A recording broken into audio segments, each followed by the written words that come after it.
Halo guys, kami mahasiswa dari Universitas Riau, program studi Teknologi Pulp dan Kertas angkatan 2023. Halo guys, namaku Eceli Hazi Sisa Fitri dengan NIM 2307014624.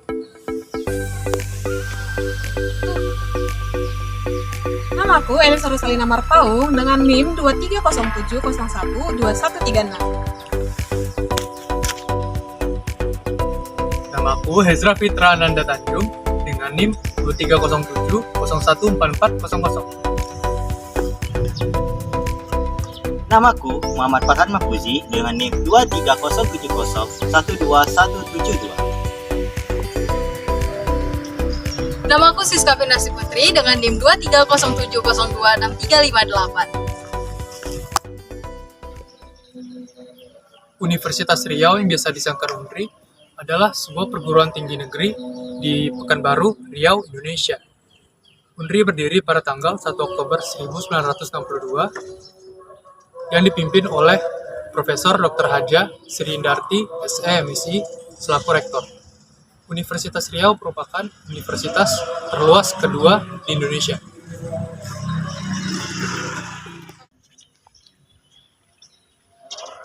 Universitas Riau memiliki 10 fakultas, yaitu Fakultas Ilmu Keguruan dan Ilmu Pendidikan, Fakultas Matematika dan Ilmu Pengetahuan Alam, Fakultas Pertanian, Fakultas Ekonomi dan Bisnis, Fakultas Ilmu Sosial dan Politik, Fakultas Perikanan dan Kelautan, Fakultas Kedokteran, Fakultas Keperawatan, Fakultas Hukum, dan yang terakhir, Fakultas Teknik. Kami merupakan mahasiswa dari Fakultas Teknik. Fakultas Teknik terdiri dari beberapa jurusan, yaitu jurusan Teknik Kimia, jurusan Teknik Sipil, jurusan Teknik Elektro, jurusan Teknik Mesin, dan jurusan Arsitektur. Nah, kami merupakan mahasiswa jurusan Teknik Kimia dengan program studi Teknologi Pulp dan Kertas. Program studi ini berdiri pada tahun 2018. Program studi ini didirikan melalui kerjasama Tanoto Foundation, PT Riau Andalan 4MP4 dengan Universitas Riau. Gedung Teknologi Pulp dan Kertas memiliki fasilitas yang sangat memadai untuk menunjang kegiatan perkuliahan. Fasilitas yang terdapat di Gedung Teknologi Pulp dan Kertas terdiri dari 6 ruang kelas, 7 ruang laboratorium, 2 ruang meeting, 3 ruang dosen, dan terdapat ruang ibadah. Sesuai dengan namanya, teknologi pulp dan kertas, di sini kita mempelajari proses pembuatan pulp dan kertas, yang dimana bahan baku pembuatan pulp dan kertas terdiri dari kayu dengan kualitas yang bagus. Nah, kali ini kami akan membahas mengenai biopolimer dan turunannya. Untuk itu, kepada semua teman-teman, tonton video ini sampai habis ya. Karena di video ini berisi tentang informasi yang bisa menambah wawasan dan pemahaman teman-teman semua. Are you ready? Let's go! Kayu merupakan bahan yang sangat heterogen dari antar spesies yang berbeda. Dapat terjadi perbedaan mengenai komposisi kimia yang mempengaruhi kualitas pulp mekanis. Komponen serat pada kayu yang paling penting ialah lignin, selulosa, dan hemiselulosa. Pemilihan sumber kayu sebagai bahan baku untuk pulp didasarkan pada komposisi kimia yang dimilikinya. Kayu daun jarum dan kayu daun lebar mengandung selulosa sebesar 40–44%.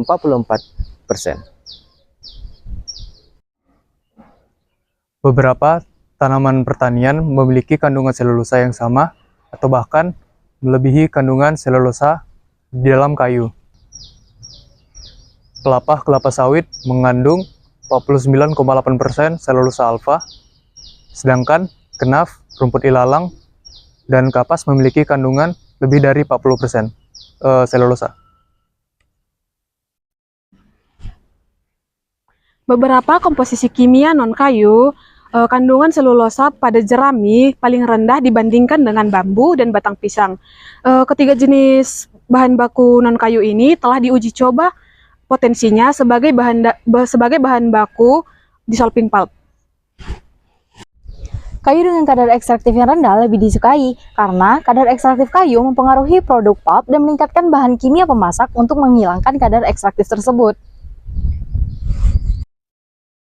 Keberadaan senyawa anorganik dalam dissolving pulp dapat mengganggu proses filterability dan menyebabkan penyumbatan pada unit pemintalan serat rayon, sehingga kadar anorganik diusahakan serendah mungkin.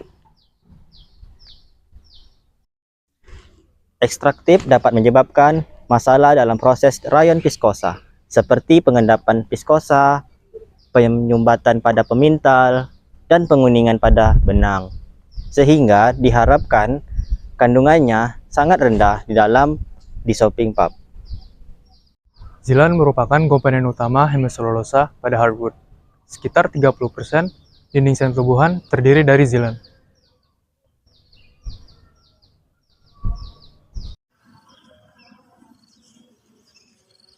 Sedangkan pada softwood, komponen utama hemiselulosa didominasi oleh galactoglucomanan 15-20% dan silan terkandung sekitar 7-10%. Baik softwood dan hardwood mengandung sejumlah kecil komponen hemiselulosa lainnya seperti galaktan dan arabinase. Penghilangan komponen hemiselulosa pada saat ini dapat dilakukan melalui beberapa cara, teman-teman. Nah, secara komersial, 85-88% menggunakan proses prehidrolisis Kraft ataupun asam sulfit yang diikuti dengan tahapan pemutihan dan pemurnian.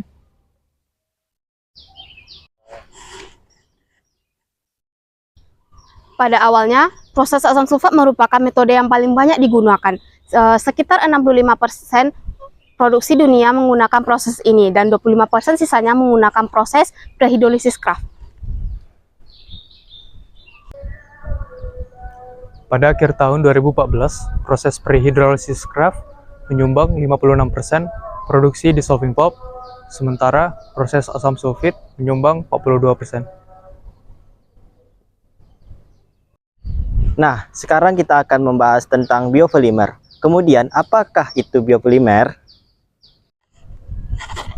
Biopolimer adalah polimer organik yang merupakan polimer alami yang disusun oleh atom karbon. Kata biopolimer berasal dari bahasa Yunani, yaitu poli dan mer. Poli berarti banyak, sedangkan mer berarti bagian. Proses ini membentuk ikatan kovalen antar monomer yang membentuk ikatan yang kuat. Biopolimer dapat berupa karbohidrat, protein, asam nukleat, lignin, dan karet alam. Kemudian, karbohidrat terdiri dari polisakarida, monosakarida, dan disakarida. Adapun polisakarida terdiri dari pati, selulose, dan glikogen. Serta disakarida terdiri dari maltosa, laktosa, selubiosa, dan sukrosa. Sedangkan monosakarida terdiri dari glukosa dan fruktosa. Polisakarida dan disakarida, monomernya dihubungkan oleh ikatan 1,4 atau alfa atau beta glikosida. Kemudian, kita akan membahas tentang selulosa. Apakah selulosa itu? Selulosa adalah senyawa seperti serabut liat yang tidak dapat larut dalam air. Selulosa dapat ditemukan pada dinding pelindung sel tumbuhan seperti pada tangkai, dahan, dan semua bagian berkayu dari jaringan tumbuhan.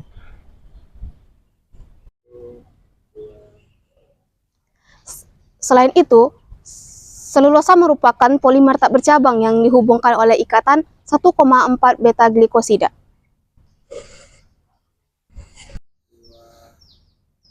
Biasanya selulosa berasosiasi dengan polisakarida lain seperti homoselulosa atau dengan lignin yang membentuk komponen utama dinding sel tumbuhan.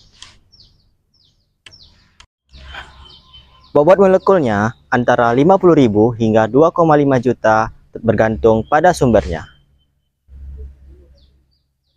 Selulosa terbagi dari 3 jenis, yaitu alfa selulosa, beta selulosa, dan gamma selulosa.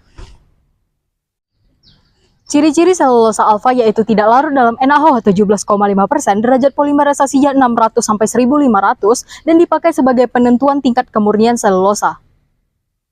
Selanjutnya, ciri-ciri beta selulosa yaitu selulosa berantai pendek, dapat larut dalam larutan NaOH 17,5% atau basa kuat, derajat polimerisasinya 15-90 dan dapat mengendap bila dinetralkan.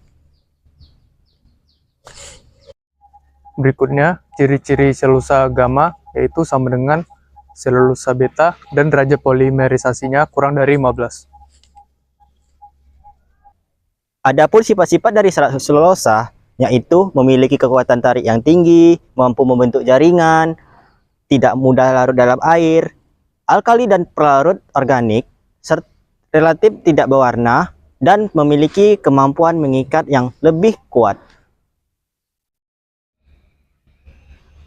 Selulosa umum digunakan sebagai serat pembuatan kertas, bahan bangunan, dan bahan baku tekstil.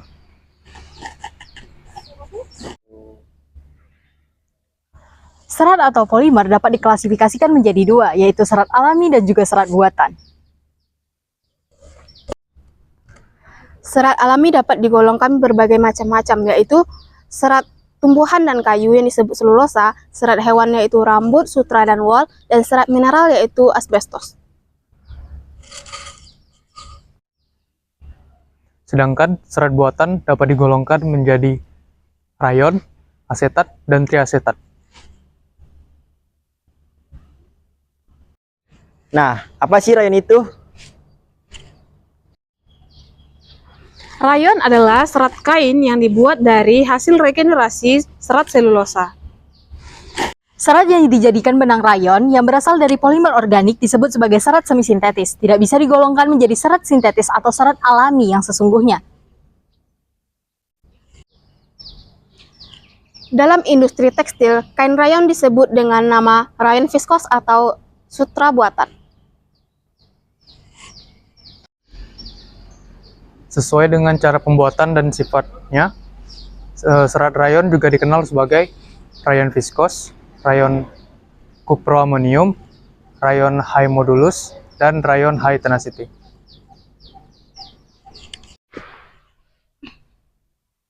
Adapun karakteristik dari rayonnya itu halus, lembut, dan nyaman. Kilau alaminya tinggi dan tidak mudah kusut. Daya serapnya tinggi, daya tahan dan retensi bentuk rendah, terutama ketika basah. Pemulihan elastis rendah. Biasanya lemah, tetapi rayon high weight modulus jauh lebih kuat, tahan lama, dan memiliki retensi tampilan yang baik.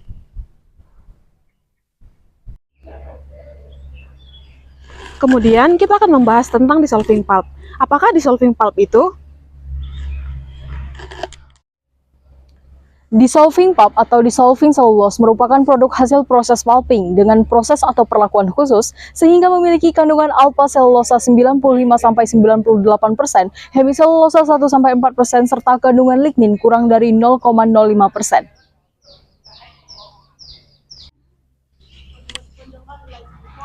Berikut urutan tahapan dissolving pulp pada kayu yaitu wood chip, hydrolysis, cooking, washing, dan bleaching. Pulp dengan tingkat kemurnian tinggi dicapai dengan melalui penghilangan hemiselulosa.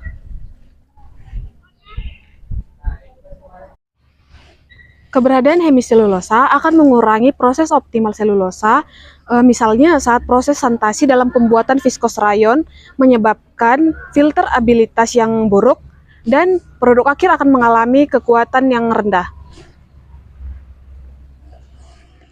Dissolving pulp pada umumnya tidak dijadikan sebagai bahan pembuatan kertas saja, tetapi akan dijadikan produk lain dengan cara melarutkan pelarut atau pereaksi sehingga menjadi suatu larutan yang homogen, yang membuat pulp ini sepenuhnya reaktif secara kimiawi dan mudah bereaksi.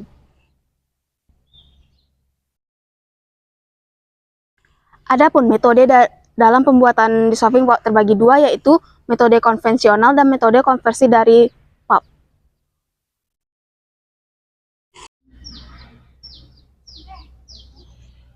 Metode konvensional yaitu proses bisulfit, proses sulfit soda, dan proses prehidrolisis Kraft.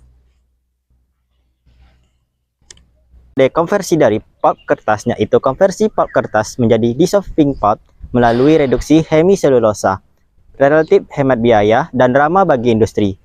Pulp kertas memiliki reaktivitas yang rendah dan kandungan hemiselulosa yang tinggi sehingga dapat digunakan langsung sebagai bahan baku produk derivat selulosa. Hal utama yang perlu dilakukan adalah pengurangan hemiselulosa ke tingkat yang dapat diterima sebelum meningkatkan reaktivitasnya.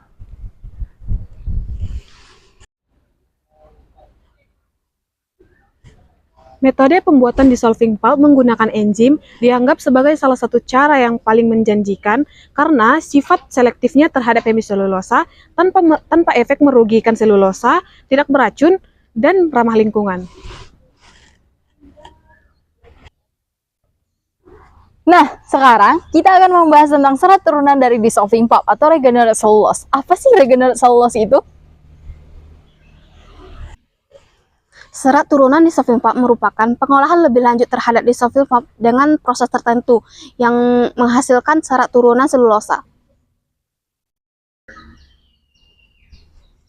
Disebut regenerated cellulose karena produk akhir dari proses tetap didominasi oleh selulosa setelah melepas reaksi semula. Misalnya produk viskos rayon terbentuk setelah reaksi CS2 diendapkan dari larutan viskos. Nah, kalian tahu nggak apa arti viskos? Nggak tahu tuh, jelasin dong. Jadi, viskos atau juga dikenal sebagai rayon adalah serat buatan dibuat dari selulosa alami, umumnya dari kayu atau serat tumbuhan lainnya. Proses pembuatan viskos melibatkan beberapa tahap kimia yang kompleks. Viskos memiliki karakteristik yang mirip serat alami seperti supra dan karbon. Serat ini lembut, halus, dan nyaman saat digunakan. Viskos juga memiliki kemampuan menyerap kelembapan yang baik, sehingga cocok untuk pakaian dan tekstil lainnya. Produk viskos dapat ditemukan dalam berbagai bentuk, termasuk kain, pakaian dalam, kain rajutan, perban medis, dan banyak lagi. Viskos juga dapat dicampur dengan serat lain seperti polyester dan elastan untuk meningkatkan kekuatan, ketahanan, dan elastisitas. Namun, perlu dicatat bahwa pada proses pembuatan viskos melibatkan penggunaan bahan kimia yang berpotensi berbahaya bagi lingkungan jika tidak dikelola dengan baik. Oleh karena itu, praktik-praktik yang berkelanjutan dan ramah lingkungan telah dikembangkan untuk meminimalkan dampak negatif produksi viskos pada lingkungan. Berikut merupakan salah satu proses pembuatan viskos yang dipersembahkan oleh Scitech Service.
Nah, berikut kita akan bahas tentang modal. Apakah modal itu? Modal adalah salah satu jenis rayon, serat selulosa semi-sintetik yang dibuat dengan mengental selulosa yang dilarutkan. Modal digunakan sendiri atau dengan spandek dan dapat dibuat menjadi kain berkualitas baik. Modal diproses dalam kondisi berbeda untuk menghasilkan serat yang lebih kuat dan stabil dibandingkan rayon standar saat basah. Memiliki rasa lembut di tangan seperti kapas. Ini dapat dikeringkan tanpa rusak karena peningkatan keselarasan molekul. Seratnya lebih sedikit dibandingkan kapas karena gesekan permukaan yang lebih rendah. Selain modal, ada juga yang namanya lyocell. Lyocell merupakan salah satu bentuk rayon yang terdiri dari serat selulosa yang dibuat dari pelarutan pulp menggunakan pemintalan basah jet kering. Lyocell adalah jenis serat selulosa yang diproduksi melalui pelarutan menggunakan pelarut organik, umumnya N-methyl morpholin and oxide, dan bukan menggunakan proses kimia seperti pada pembuatan serat rayon tradisional. Lyocell memiliki beberapa karakteristik utama, ramah lingkungan, biodegradable, kuat dan tahan lama, lembut dan nyaman.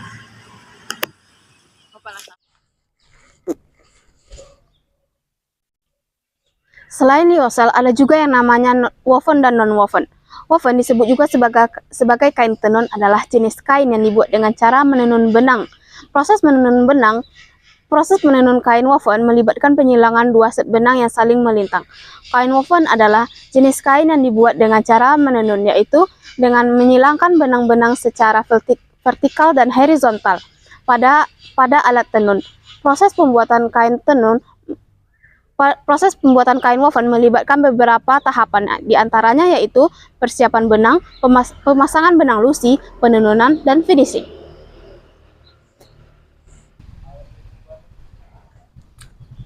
Nah, kalau untuk non-woven itu sendiri merupakan struktur tekstil yang diikat tanpa proses penenunan atau penganyaman. Serat-serat dalam material non-woven diikat bersama melalui metode kimia, mekanis, panas, atau pelarutan. Contoh produk dari non-woven adalah produk medis seperti masker dan pakaian pelindung, penyaring udara, dan cairan. Produk kebersihan seperti tisu basah, dan pembalut wanita. Geotekstil untuk konstruksi dan pertanian.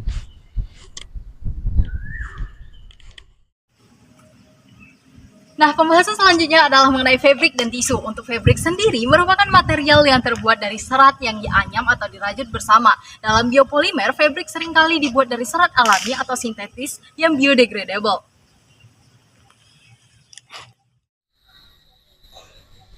Jenis-jenis fabric biopolimer adalah serat alami seperti serat sutra, serat kolagen, dan serat chitosan.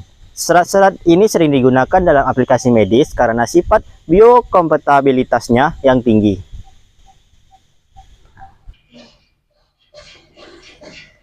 Hasil produk dari fabric yaitu yang pertama tekstil medis.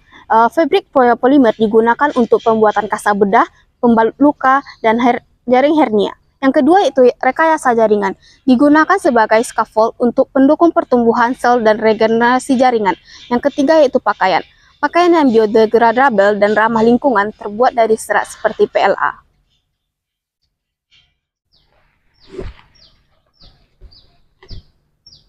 Nah, untuk tisu itu merujuk pada kertas tipis yang terbuat dari bahan-bahan alami atau biopolimer. Tisu paper dibuat dari bahan-bahan alami seperti selulosa dari kayu, bambu, dan serat tanaman lainnya. Bahan yang digunakan dapat diproduksi secara berkelanjutan dan ramah lingkungan. Untuk proses produksi tisu paper melibatkan pulping, bleaching, forming sheet, dan finishing. Tisu paper yang digunakan dalam kehidupan sehari-hari yaitu ada tisu wajah, tisu toilet, tisu dapur, dan tisu industri.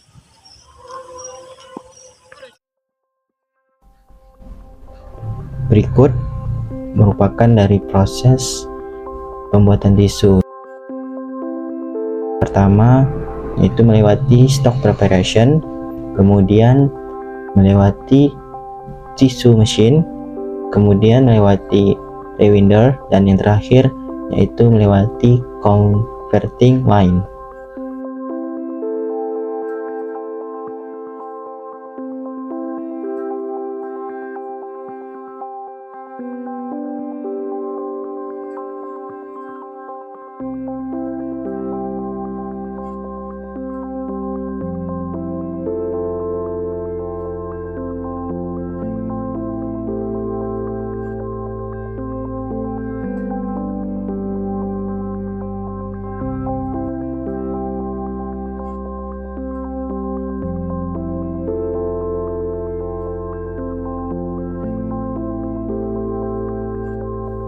Di stock preparation melewati 7 bagian proses. Yang pertama yaitu proses pulper, yang kedua melewati proses storage tower, yang ketiga yaitu melewati proses cleaner, yang keempat yaitu melewati proses yaitu refiners. Yang kelima yaitu melewati proses blend chest, yang keenam melewati mesin chest, dan yang terakhir melewati proses cleaning.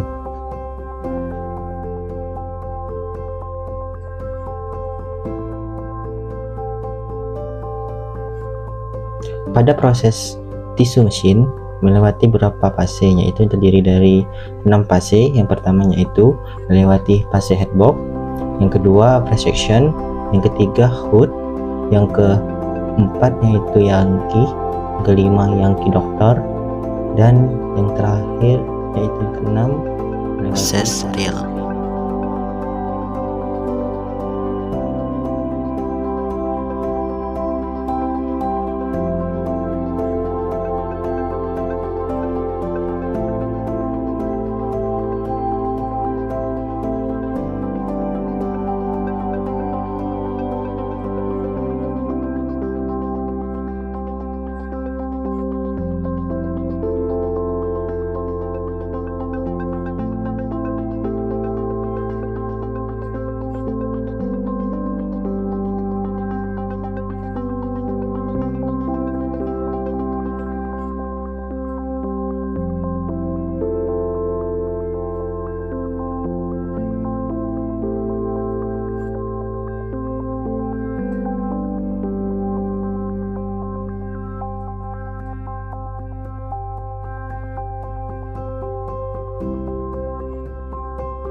Sepertinya pembahasan kita mengenai biopolimer dan turunannya ini sudah selesai, teman-teman.